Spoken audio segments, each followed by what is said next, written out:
เจริญพรญาติโยมน้อมมื้อนี้อาตมาสิพาไปยิบ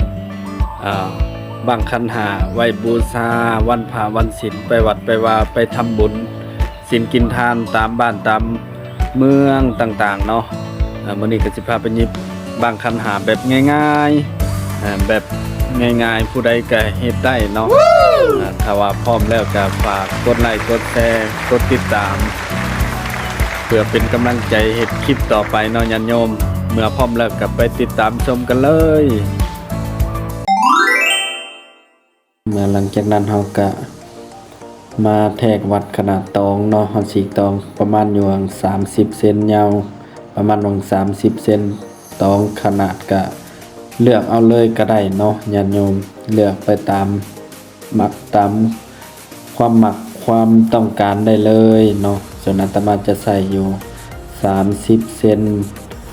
ความยาวอยู่30เซนความกว้างอยู่ประมาณ26 27เซนติเมตรเนาะหรือว่า26 27เซนนั่นเองเนาะเมื่อเฮาพับต้องพยายามพับให้มันได้3แจสากให้มันได้สากมุมเนาะมุมรูปทรงที่สวยงามและหลังจากนั้นเราจะได้มาปีนข้างทางด้านหลังตองขึ้นมาและเราก็จะมาพับเป็นรูปทรงบ้างเนาะพับเป็นรูปทรงบ้างพับให้มันเสมอกันทั้งสองข้างเนาะญาติโยมพับให้มันเสมอกันทั้งสองข้างและหลังจากนั้นเราจะได้มา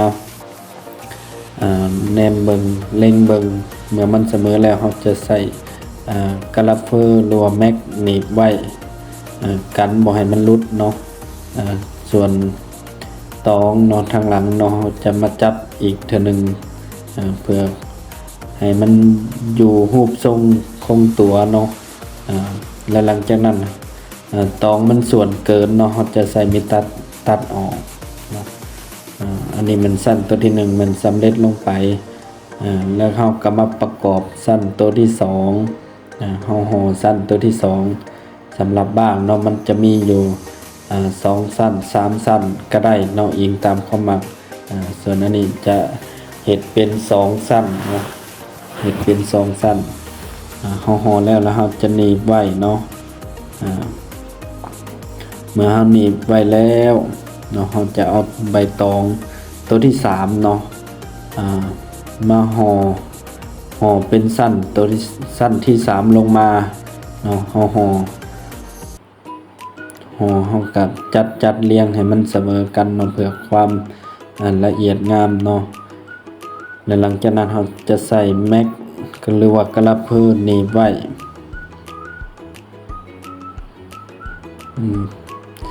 ส่วนเกินเราจะได้ตัดออก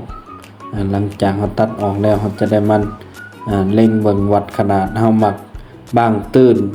บางยาวเนาะเรากับหักตองหรือว่าทบตองไปตามที่รูปภาพเลยเนาะญาติโยม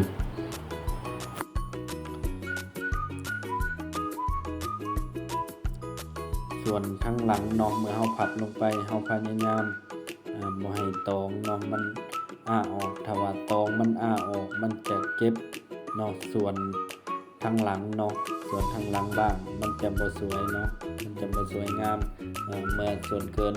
มันยาวเกินเราจะได้ตัดออกหลังจากเราตัดเปลี่ยนได้ตามขนาดแล้วเราจะได้แหย่ลงไปในสั้นตัวที่1เนาะสั้นเบื้องหลังของบ้างนั่นเองมันจะได้แหย่ลงไปพับไว้บ่ให้มันหลุดเนาะขั้นตอนนี้เราบ่ใส่กะลับเพิ่นหนีบก็ได้หรือว่าหนีบก็ได้เนาะญาติโยมก็ถือว่าเราแหย่ลงไปแล้วเราจะได้มารีดตองเนาะรีดตองในตองเนาะสำคัญเนาะตองอยู่ในมือเราต้องทนุถนอมเราเฮ็ดแล้วเนาะเราจะได้มาเฮ็ดโบเนาะเฮ็ดโบประดับบ้างคันหาของเรานั่นเองอันนี้เป็นตองเราจะใส่อยู่2ขนาดเนาะตองเส้นน้อยเนาะเราจีบเอาเส้นน้อยส่วนตองตัวนี้เราจะได้มาพับโบมันเนาะพับโบนาบ้างคันหาเฮานั่นเองเนาะเราจะใส่กะลับเพิ่มนี่ ตองมันจอดกันเนาะแล้วหลังจากนั้นมันจะได้มาวัดเนาะวัดใส่กับบ้างเนาะว่ามันพอดีบ่เนาะหลังจากนั้นเราจะมาขยำตองเนาะขยำอยู่ทางกลางเนาะเราจะจับส่วนทางกลางขยำให้มันเป็นโบเนาะให้มันเป็นโบขึ้นโบลิปปิ้นหรือว่าโบดอกไม้ทั่วไปเนาะเราจะขยำให้มันเป็นลายโบเนาะหรือว่าลายโบเน็กไทหรือว่าลายโบกะละวัดนั่นเองเนาะ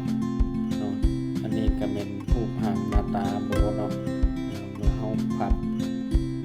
รีดเข้าไปแล้วเนาะเราจะใส่ตองที่เราจีบไว้น้อยๆเนาะเราจะได้มาหั่น